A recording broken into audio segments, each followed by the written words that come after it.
इस कहानी की शुरुआत होती है 16 साल के एक लड़के जैकब से, जो एक स्टोर में काम करता है। शाम के वक्त उसकी साथ काम करने वाली एक महिला उसे घर छोड़ने निकलती है और रास्ते में जैकब अपने दादाजी इब्राहिम को फोन करता है। लेकिन इस बार इब्राहिम की आवाज पहले जैसी नहीं होती, क्योंकि वो बहुत घबराए हुए लग रहे होते हैं। वो बार बार जैकब से कहते हैं कि किसी भी हालत में घर मत आना, यहाँ बहुत बड़ा खतरा है। जैकब को लगता है कि दादाजी फिर से अपनी पुरानी अजीब बातों में उलझ गए हैं, इसलिए वो उनकी चेतावनी को गंभीरता से नहीं लेता और सीधे घर पहुंच जाता है। घर के अंदर कदम रखते ही वो देखता है कि पूरा सामान बुरी तरह बिखरा पड़ा है, जैसे कोई हर कोना छान कर किसी चीज की तलाश कर रहा हो। तभी उसकी नजर पीछे की टूटी हुई रेलिंग पर पड़ती है और बिना वक्त गंवाए वो जंगल की तरफ बढ़ जाता है। जंगल के अंदर कुछ दूर जाने पर जैकब को उसके दादाजी जमीन पर घायल हालत में पड़े मिलते हैं। उन्हें देखते ही वो घबरा जाता है और तुरंत मदद के लिए फोन मिलाता है।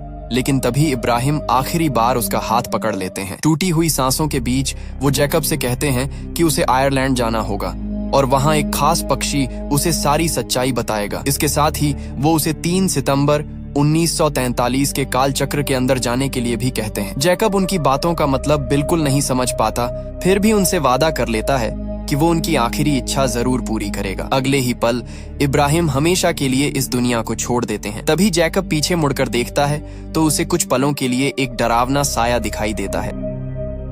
लेकिन उसके साथ आई महिला जब उधर गोलियां चलाती है तो वहां कुछ भी नहीं मिलता। थोड़ी ही देर में पुलिस पहुंच जाती है और जांच के बाद इस मौत को जंगली जानवर का हमला मानकर मामला बंद कर देती है। करीब 1 महीना बीत जाता है, लेकिन उस रात की हर बात जैकब के दिमाग में लगातार घूमती रहती है। उसकी मानसिक हालत पहले जैसी नहीं रहती, इसलिए उसे एक साइकेट्रिस्ट के पास ले जाया जाता है। वहीं बैठकर जैकब अपने बचपन की सारी बातें याद करता है। उसे याद आता है कि दादाजी हमेशा आयरलैंड की एक रहस्यमयी जगह की कहानियां सुनाते थे, जहाँ कुछ ऐसे बच्चे रहते थे जिनके अंदर अलग अलग तरह की जादुई शक्तियां थीं। उस जगह की देखभाल मिस पेरेग्रीन करती थीं, जो जरूरत पड़ने पर एक पक्षी का रूप भी ले सकती थीं। बचपन में जैकब इन कहानियों पर पूरा यकीन करता था, लेकिन जैसे जैसे वो बड़ा हुआ और स्कूल में ये बातें सुनाई, हर किसी ने उसका मजाक उड़ाया। धीरे धीरे उसने भी मान लिया कि शायद दादाजी सिर्फ बच्चों का मन बहलाने के लिए ऐसी कहानियां सुनाते थे। हालांकि इब्राहिम हमेशा यही कहते रहे कि उन्होंने उससे कभी झूठ नहीं बोला। कुछ समय बाद जैकब अपने दादाजी का घर खाली करने पहुंचता है, जहां उसकी आंटी उसे उनका पुराना सामान सौंपती है। उन्हीं चीजों के बीच उसे एक पोस्ट कार्ड मिलता है, जिसे देखकर वो हैरान रह जाता है। ये पोस्ट कार्ड मिस पेरेग्रीन ने इब्राहिम के नाम भेजा था, जिसमें लिखा था कि वो और बाकी सभी बच्चे आज भी उनका इंतजार कर रहे हैं। इस एक खत को पढ़ते ही जैकब के मन में फिर से वही सवाल उठने लगते हैं जिन्हें वो इतने सालों से झूठ समझता आया था। वो ये पोस्ट कार्ड अपनी साइकेट्रिस्ट को दिखाता है और कहता है कि अगर वो खुद उस जगह पर जाकर सब कुछ देख ले तो शायद उसे भी सच्चाई का पता चल जाएगा। साइकेट्रिस्ट भी उसे वहां जाने की सलाह देती है, क्योंकि उसके मुताबिक तभी जैकब अपने भ्रम और हकीकत के बीच का फर्क समझ पाएगा। आखिरकार जैकब अपने पिता के साथ आयरलैंड जाने के लिए तैयार हो जाता है। उसके पिता पक्षियों पर किताब लिख रहे होते हैं, इसलिए ये सफर उनके काम के लिए भी फायदेमंद साबित हो सकता था। समुद्र पार करते वक्त जैकब की नजर आसमान में उड़ते एक पक्षी पर पड़ती है और उसे तुरंत दादाजी की वही पुरानी कहानी याद आ जाती है, जिसमें मिस पेरेग्रीन पक्षी का रूप धारण करती थी। कुछ देर बाद दोनों उस सुनसान द्वीप पर पहुंच जाते हैं और जैकब सीधे उस अनाथालय की तरफ निकल पड़ता है, जिसके बारे में उसने बचपन से अनगिनत कहानियां सुनी थीं।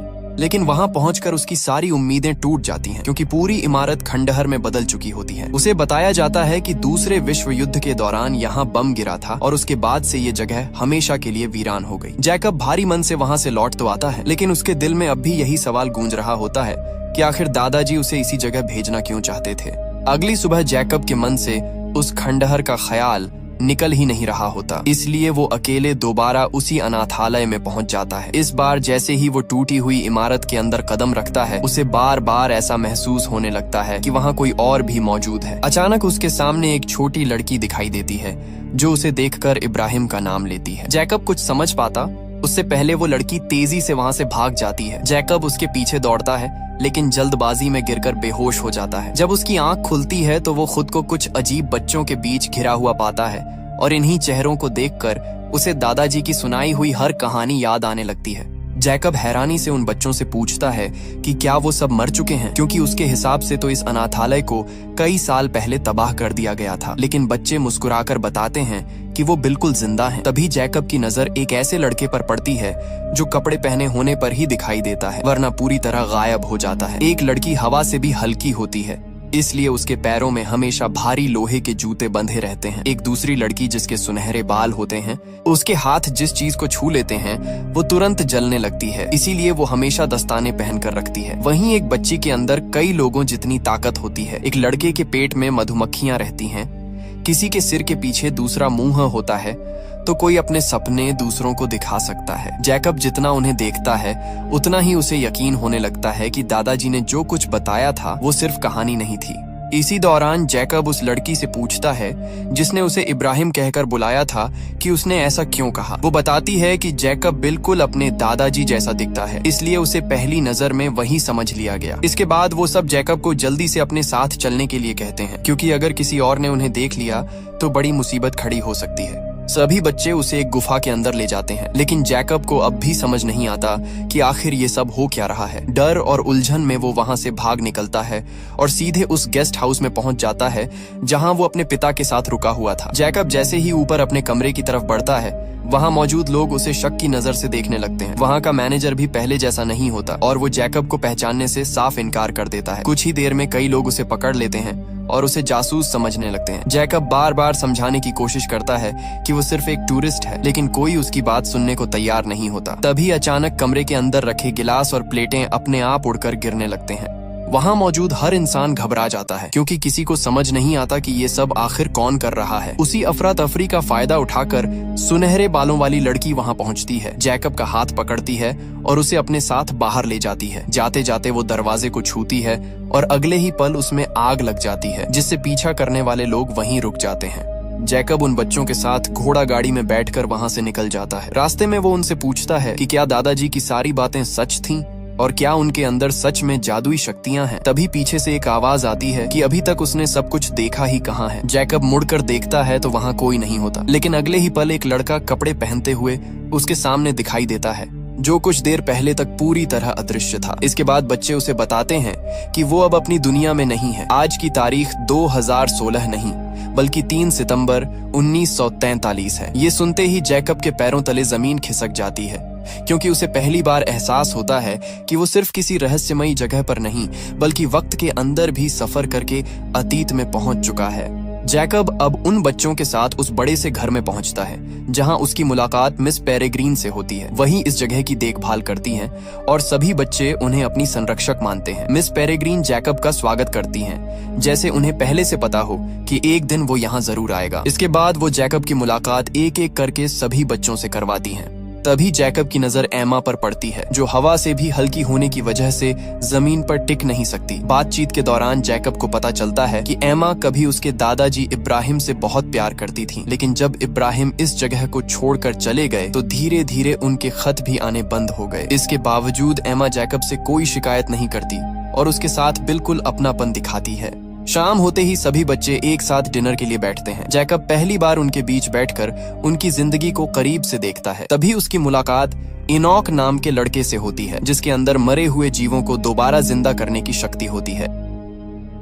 लेकिन इनॉक जैकब को बिल्कुल पसंद नहीं करता। उसकी नजर में इब्राहिम ने इस जगह को छोड़कर बहुत बड़ी गलती की थी, इसलिए वो नहीं चाहता कि अब उनका पोता भी यहाँ का हिस्सा बने। पूरे खाने के दौरान इनॉक का रवैया जैकब के लिए ठंडा ही रहता है, जबकि बाकी बच्चे धीरे धीरे उसके साथ खुलने लगते हैं। डिनर खत्म होने के बाद जैकब वापस अपनी दुनिया में लौटने की तैयारी करता है। तभी बच्चे उसे कहते हैं कि जाने से पहले उसे एक ऐसी चीज जरूर देखनी चाहिए जो इस पूरी जगह का सबसे बड़ा राज है। सभी बच्चे घर के बाहर इकट्ठा हो जाते हैं और अपने अपने चेहरे पर मास्क पहन लेते हैं। कुछ ही पल बाद आसमान में युद्ध के जहाज दिखाई देने लगते हैं, जो तेजी से उनकी तरफ बढ़ रहे होते हैं। जैकब कुछ समझ पाता उससे पहले एक जहाज उनके घर के ठीक ऊपर बम गिरा देता है, लेकिन जैसे ही बम घर से टकराने वाला होता है, मिस पेरेग्रीन अपनी खास घड़ी निकालती है और उसकी शक्ति का इस्तेमाल करती है। अगले ही पल समय पीछे लौट जाता है और पूरा दिन फिर से उसी सुबह से शुरू हो जाता है, जैसे कुछ हुआ ही नहीं था। अब मिस पेरेग्रीन जैकब को इस जगह का सबसे बड़ा रहस्य बताती हैं। वो समझाती हैं कि ये जगह एक काल चक्र के अंदर मौजूद है, जहां हर दिन सिर्फ 3 सितंबर 1943 ही रहता है। जैसे ही दिन खत्म होने वाला होता है, वो समय को दोबारा पीछे ले जाती हैं और वही दिन फिर से शुरू हो जाता है। इसी वजह से यहाँ रहने वाले किसी भी बच्चे की उम्र कभी नहीं बढ़ती।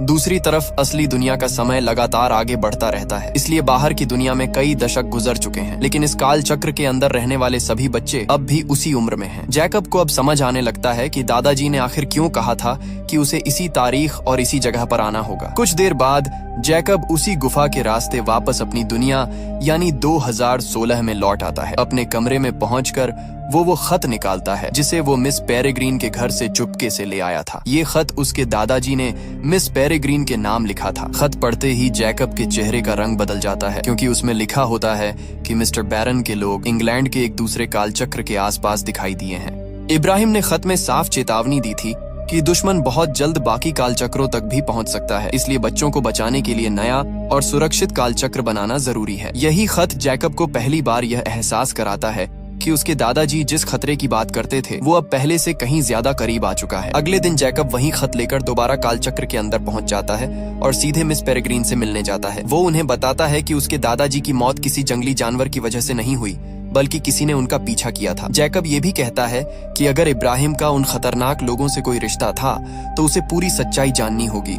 मिस पेरेग्रीन उसके हाथ में मौजूद खत देखती है, लेकिन उसे डांटते हुए कहती हैं कि उसे बिना इजाजत ये खत कभी नहीं लेना चाहिए था। इसके बावजूद वो समझ जाती हैं कि अब जैकब को सच से ज्यादा देर तक दूर नहीं रखा जा सकता। हालांकि वो अभी भी पूरी बात बताने से बचती हैं और जैकब को अपने साथ चलने के लिए कहती हैं। इसके बाद एमा जैकब को एक ऐसी जगह लेकर जाती है जहाँ वो पहले कभी नहीं गया होता। वहाँ पहुंचकर जैकब देखता है कि मिस पेरेग्रीन पहले से किसी चीज का इंतजार कर रही हैं, जैसे उन्हें ठीक ठीक पता हो कि अगले ही पल क्या होने वाला है। कुछ ही देर बाद एक अदृश्य दैत्य वहां आ पहुंचता है। वहां मौजूद बाकी बच्चों को वो बिल्कुल दिखाई नहीं देता, लेकिन जैकब साफ साफ उसे देख लेता है। मिस पेरेग्रीन बिना देर किए उस दैत्य पर हमला करती है और आखिरकार उसे खत्म कर देती है। पूरा दृश्य देखकर जैकब हैरान रह जाता है। दैत्य के मरने के बाद एमा जैकब से पूछती है कि क्या उसने भी उस जीव को देखा था। जब जैकब हाँ में जवाब देता है तो एमा बताती है कि यही उसकी असली शक्ति है। उस दैत्य को यहाँ मौजूद कोई भी बच्चा नहीं देख सकता, लेकिन जैकब ने उसे साफ देख लिया। वो कहती है कि बिल्कुल यही ताकत उसके दादाजी इब्राहिम के अंदर भी थी। जैकब अब भी खुद को एक साधारण लड़का मानता है,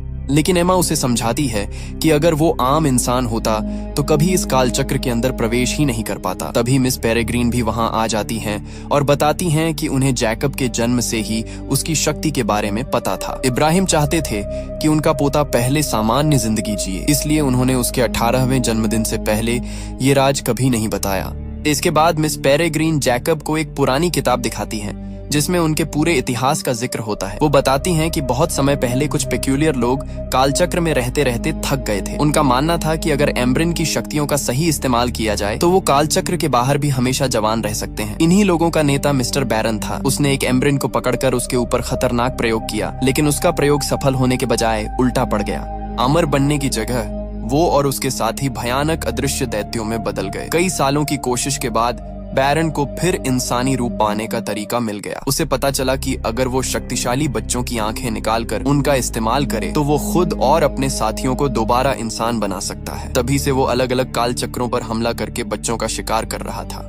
इतने में वहाँ एक दूसरी एम्ब्रिन पहुँचती है जो बुरी तरह डरी हुई होती है। वो बताती है कि बैरन ने उसके काल चक्र का पता लगा लिया था और उसके लगभग सभी बच्चों को मार डाला। किसी तरह अपनी जान बचाकर वो यहाँ तक पहुँच पाई है। वो सबको चेतावनी देती है कि अब कोई भी काल चक्र सुरक्षित नहीं रहा। बैरन पहले से ज्यादा ताकतवर हो चुका है और इस बार उसका निशाना सिर्फ बच्चे नहीं बल्कि एम्ब्रिन भी हैं। ये बात सुनते ही मिस पेरेग्रीन समझ जाती हैं कि अब यहाँ रुकना खतरे से खाली नहीं है। वो फैसला करती हैं कि सभी बच्चों को लेकर जल्द से जल्द नया और सुरक्षित कालचक्र ढूंढना होगा, क्योंकि दुश्मन अब उनके दरवाजे तक पहुंचने ही वाला है। मिस पेरेग्रीन सभी बच्चों को जल्दी से सफर की तैयारी करने के लिए कह देती हैं। दूसरी एम्ब्रिन की बातों से साफ हो चुका था कि बैरन एक एक करके हर काल चक्र तक पहुंच रहा है, लेकिन जैकब इस लड़ाई का हिस्सा नहीं बनना चाहता। उसे लगता है कि ये दुनिया उसकी नहीं है, इसलिए वो किसी से कुछ कहे बिना वापस अपनी दुनिया यानी 2016 में लौट आता है। वहां पहुंचकर भी उसका मन बिल्कुल शांत नहीं होता, क्योंकि काल चक्र में देखी हर चीज लगातार उसके दिमाग में घूम रही होती है। तभी रास्ते में उसकी नजर एक ऐसी लाश पर पड़ती है जिसकी हालत बिल्कुल उसके दादाजी जैसी होती है। उसी पल उसे यकीन हो जाता है कि अदृश्य दैत्य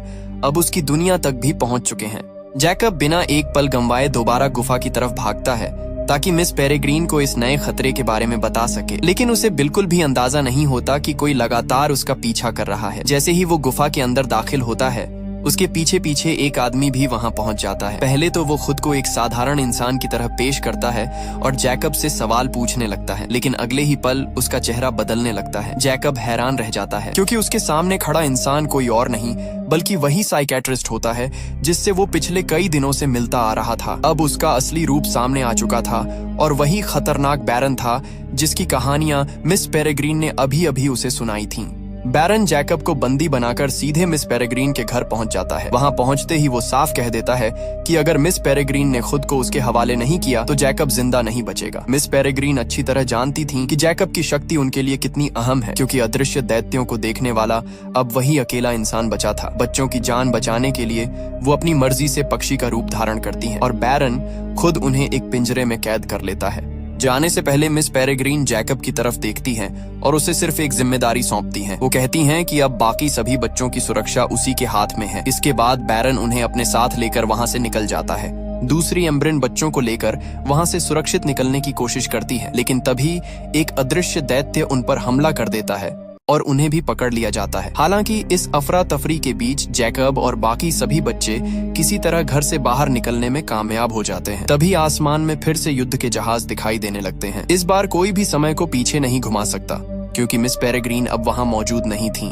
कुछ ही सेकंड बाद बम सीधे घर पर गिरता है और पूरा अनाथालय जोरदार धमाके के साथ तबाह हो जाता है। लेकिन बच्चे पहले ही बाहर निकल चुके होते हैं, इसीलिए उनकी जान बच जाती है। उसी धमाके में वहां मौजूद अदृश्य दैत्य भी खत्म हो जाता है और अब उनके पास पीछे लौटने के लिए कोई घर नहीं बचता।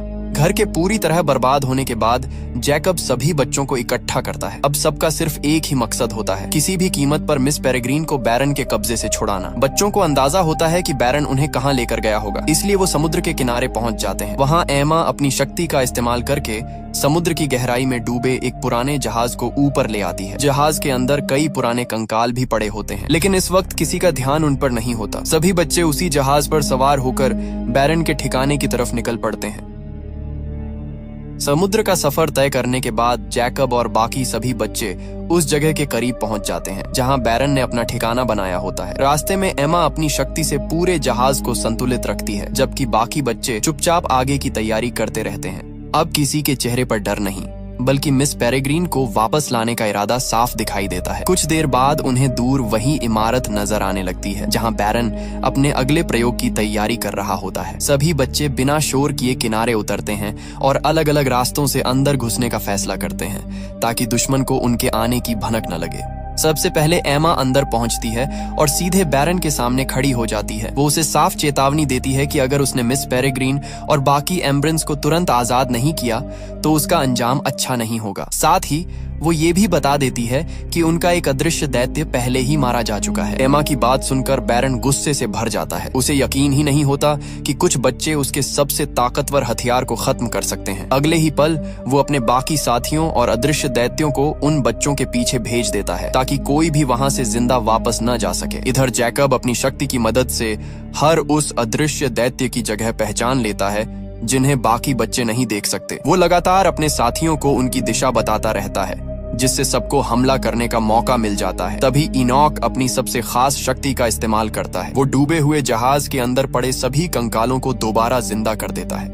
अगले ही पल पूरा जहाज चलते फिरते कंकालों से भर जाता है और वो सीधे अदृश्य दैत्यों पर टूट पड़ते हैं। बच्चों की चाल कामयाब हो जाती है क्योंकि लड़ाई के दौरान दैत्यों पर ऐसा पदार्थ लग जाता है कि अब वो सभी को साफ दिखाई देने लगते हैं। इसके बाद कंकाल और बच्चे मिलकर एक एक करके उन दैत्यों का अंत करना शुरू कर देते हैं। बाहर भयानक लड़ाई चल रही होती है, जबकि उसी दौरान जैकब और कुछ बच्चे अंदर की तरफ बढ़ते रहते हैं। उनका असली मकसद मिस पेरेग्रीन और बाकी एम्ब्रेंस तक पहुंचना होता है। रास्ते में बैरन के कई साथी उन्हें रोकने की कोशिश करते हैं, लेकिन हर बच्चा अपनी अपनी शक्ति का इस्तेमाल करके उनका सामना करता है। कोई अपनी ताकत से दुश्मनों को दूर फेंक देता है, कोई आग से रास्ता साफ करता है तो कोई हवा की मदद से अपने साथियों को बचाता है। कुछ ही देर में बैरन के कई आदमी हार मानने पर मजबूर हो जाते हैं और बच्चों का रास्ता खुल जाता है। आखिरकार जैकब उस कमरे तक पहुंच जाता है जहां मिस पेरेग्रीन और बाकी एम्ब्रेंस कैद होती हैं। वो तेजी से उन्हें आजाद करने की कोशिश करता है, लेकिन तभी बैरन भी वहां पहुंच जाता है। उसी समय बाहर लड़ाई खत्म करके बाकी बच्चे भी अंदर आ जाते हैं। जैसे ही सबकी नजर सामने खड़े जैकब पर पड़ती है, वो हैरान रह जाते हैं क्योंकि वहाँ एक नहीं बल्कि 2 जैकब खड़े होते हैं। किसी को समझ नहीं आता कि असली जैकब कौन है और बैरन ने किसका रूप धारण किया है। इसी उलझन के साथ लड़ाई का सबसे खतरनाक मुकाबला शुरू होने वाला होता है। उसी वक्त जैकब को अचानक अपनी तरफ बढ़ता हुआ एक अदृश्य दैत्य दिखाई देता है। बाकी किसी बच्चे को वो जीव नजर नहीं आ रहा होता, लेकिन जैकब तुरंत समझ जाता है कि यही उसकी सबसे बड़ी ताकत साबित हो सकती है। वो जोर से चिल्लाकर कहता है कि अब असली और नकली का फैसला खुद हो जाएगा। बैरन उसके इशारे का मतलब समझ ही नहीं पाता, क्योंकि उसे उस दैत्य का कोई एहसास नहीं होता। अगले ही पल अदृश्य दैत्य सीधे बैरन की तरफ झपटता है। चूंकि उसने जैकब का रूप धारण किया हुआ होता है, इसलिए दैत्य उसे ही असली जैकब समझ लेता है और उसी पर हमला कर देता है। भयानक हमला होते ही बैरन अपना भेष संभाल नहीं पाता और उसका असली चेहरा सबके सामने आ जाता है। दैत्य उसकी आंखें निकाल लेता है और बैरन वहीं बुरी तरह घायल होकर गिर पड़ता है। अब सभी बच्चों को साफ दिखाई दे जाता है कि असली जैकब कौन था। इसी बीच जैकब बिना देर किए उस दैत्य पर टूट पड़ता है। इस बार उसे अकेले लड़ने की जरूरत नहीं पड़ती, क्योंकि उसके बाकी साथी भी तुरंत उसकी मदद के लिए पहुंच जाते हैं। मिलकर वो उस आखिरी अदृश्य दैत्य का भी हमेशा के लिए अंत कर देते हैं। बैरन की मौत के साथ ही उसका पूरा खेल खत्म हो जाता है और उसके बचे हुए साथी भी एक एक करके हार जाते हैं। लड़ाई खत्म होने के बाद जैकब सबसे पहले मिस पेरेग्रीन और बाकी एम्ब्रेंस की तरफ बढ़ता है। अब वो पूरी तरह सुरक्षित होती हैं और बच्चों को देखकर राहत की सांस लेती हैं। सभी बच्चे एक दूसरे को देखकर खुश होते हैं, क्योंकि इतने बड़े खतरे के बाद भी उनमें से कोई पीछे नहीं हटता। लेकिन ये खुशी ज्यादा देर नहीं टिकती, क्योंकि मिस पेरेग्रीन तुरंत सबको याद दिलाती हैं कि वो अभी भी अपने असली समय से बहुत दूर हैं। अगर बच्चे ज्यादा देर तक इसी वक्त में रुके रहे तो काल चक्र के बाहर उनकी उम्र तेजी से बढ़ने लगेगी और उनकी जान भी खतरे में पड़ सकती है। मिस पेरेग्रीन फैसला करती हैं कि अब सभी बच्चों को तुरंत वापस अपने समय में लौटना होगा। एमा जैकब के पास आती है और उसे बताती है कि उनका सफर अब यहीं से अलग होने वाला है। वो चाहती है कि जैकब अपने समय में रहे, क्योंकि वहीं उसकी जरूरत है। जैकब ये सुनकर खामोश हो जाता है, लेकिन वो समझ चुका होता है कि हर किसी की अपनी जगह होती है। एमा और बाकी सभी बच्चे मिस पेरेग्रीन के साथ वापस अपने कालचक्र में लौटने की तैयारी करने लगते हैं। जाने से पहले एमा जैकब से कहती है कि उसका यहाँ रुकना ही सही होगा, क्योंकि उसकी दुनिया में अभी बहुत कुछ बाकी है। जैकब उसे रोकना चाहता है, लेकिन वो समझ चुका होता है कि अगर बच्चे अपने समय पर वापस नहीं पहुंचे तो उनकी उम्र अचानक बढ़ने लगेगी। भारी मन से वो एमा को जाते हुए देखता रहता है, जबकि मिस पेरेग्रीन सभी बच्चों को लेकर वहां से निकल जाती है। कुछ ही पलों में जैकब अकेला रह जाता है और फिर अपने घर की तरफ लौट पड़ता है। घर पहुंचते ही जैकब सीधे अपने दादाजी इब्राहिम से मिलने जाता है। उन्हें अपने सामने जिंदा देखकर उसकी आंखों में खुशी साफ दिखाई देती है और वो बिना कुछ सोचे उन्हें गले लगा लेता है। इब्राहिम भी सब कुछ समझ जाते हैं, क्योंकि उन्हें पहले से अंदाजा था कि एक दिन जैकब ये पूरा सफर तय करके जरूर लौटेगा। जैकब चाहता है कि अब सब कुछ पहले जैसा हो जाए, लेकिन इब्राहिम उसे बताते हैं कि उसकी मंजिल अभी खत्म नहीं हुई। वो कहते हैं कि जिस इंसान का इंतजार उसे करना चाहिए वो कोई और नहीं बल्कि एमा है और उसे वापस उसी के पास जाना होगा। इसके बाद इब्राहिम अपने पास रखा एक पुराना नक्शा जैकब को देते हैं। इस नक्शे में दुनिया भर के अलग अलग काल चक्रों का पूरा रास्ता बना होता है। वो बताते हैं कि अब सीधा उस काल चक्र में पहुंचना मुमकिन नहीं जहां से एमा गई है, क्योंकि वो रास्ता हमेशा के लिए बदल चुका है। अगर जैकब सच में उससे दोबारा मिलना चाहता है तो उसे कई अलग अलग काल चक्रों से गुजरना होगा। हर काल चक्र उसे एक नए समय तक पहुंचाएगा और आखिर में वो उसी साल तक पहुंच सकेगा जहां से एमा का सफर दोबारा शुरू होगा। जैकब बिना कोई सवाल किए ये नक्शा अपने पास रख लेता है। इसके बाद जैकब अपनी नई यात्रा शुरू करता है। वो एक काल चक्र से निकलकर दूसरे काल चक्र में जाता है और लगातार समय के अलग अलग पड़ाव पार करता रहता है। आखिरकार लंबा सफर तय करने के बाद वो 1942 में पहुंच जाता है, लेकिन यहाँ पहुंचने के बाद भी उसकी मंजिल पूरी नहीं होती, क्योंकि एमा से मिलने के लिए उसे पूरे 1 साल इंतजार करना पड़ता है। इस दौरान वो अपनी पहचान छिपाकर रहता है और हालात के मुताबिक आगे बढ़ता रहता है। उसे अच्छी तरह पता होता है कि सही दिन आने से पहले वो कुछ भी बदल नहीं सकता। आखिर वो दिन भी आ जाता है जब 3 सितंबर 1943 को वही जहाज वहां से गुजरने वाला होता है जिस पर एमा और बाकी बच्चे सफर कर रहे होते हैं। जैकब पहले से वहां उनका इंतजार कर रहा होता है। जैसे ही एमा जहाज से उतरती है उसकी नजर सीधे जैकब पर पड़ती है। दोनों बिना कुछ कहे एक दूसरे की तरफ दौड़ते हैं और गले लगा लेते हैं। इतने लंबे सफर, कई काल चक्रों और अनगिनत मुश्किलों के बाद आखिरकार दोनों फिर से एक साथ होते हैं। इसी पल के साथ उनकी नई शुरुआत होती है और यहीं पर इस कहानी का सफर भी पूरा हो जाता है।